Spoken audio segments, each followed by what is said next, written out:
Salut à tous, aujourd'hui dans cette vidéo tuto Photoshop, nous allons voir comment réaliser une double exposition. Allez, c'est parti. Pour cela, il nous faut un portrait. Portrait, nous allons préparer déjà le portrait en premier lieu. Donc nous allons faire comme dans les vidéos précédentes pour détourer un élément. Nous allons faire fenêtre, propriété. Nous allons descendre et supprimer l'arrière-plan.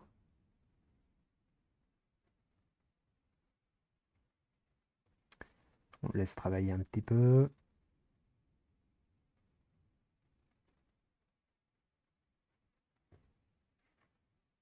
Voilà. Comme on peut le voir, il nous a créé donc un masque à l'arrière de notre calque. Ensuite, nous allons nous occuper du paysage. J'ai choisi un paysage comme ça.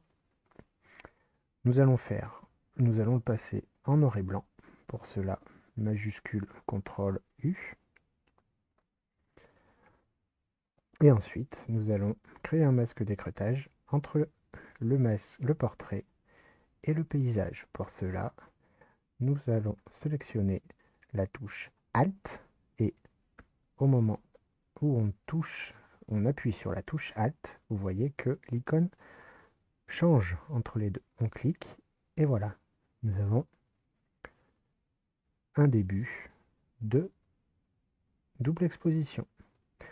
Ensuite, nous allons créer un masque de fusion.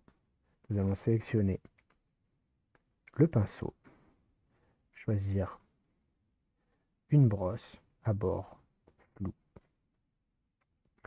et un flux de 14% environ, entre 10 et 20%. Après, c'est à vous de voir. Et nous allons nous amuser à venir peindre en noir dessus et faire apparaître un petit peu des petits détails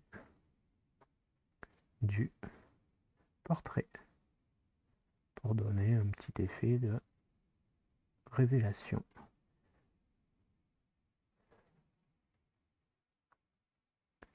Voilà.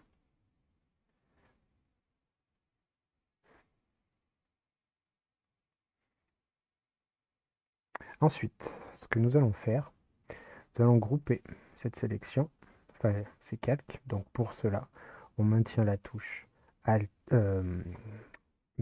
Shift enfoncé et nous sélectionnons les deux calques. Ensuite, CTRL G, voilà. Et sur le groupe qui vient d'être créé, nous allons lui appliquer un masque de fusion. Pareil que tout à l'heure, on prend le pinceau, une brosse à bord flou, et on va venir peindre en noir dessus pour donner un effet justement de flou et permettre à ce que notre portrait puisse se fondre dans le décor. Ensuite, ce que nous allons faire, c'est que nous allons rajouter un fond pour un petit peu harmoniser tout cela. Pour cela, nous nous mettons sur le calque d'arrière-plan. Nous allons sélectionner un calque de réglage ou d'effet et nous allons choisir couleur unie. Ensuite, nous allons venir à l'intérieur choisir la couleur qui correspond le mieux à ce que l'on veut. Par exemple, celle-là. Et voilà. Voilà. Nous n'avons plus qu'à effectuer quelques réglages en plus afin d'avoir l'image que l'on veut réellement. Et nous voici déjà avec un bon début de double exposition. À bientôt!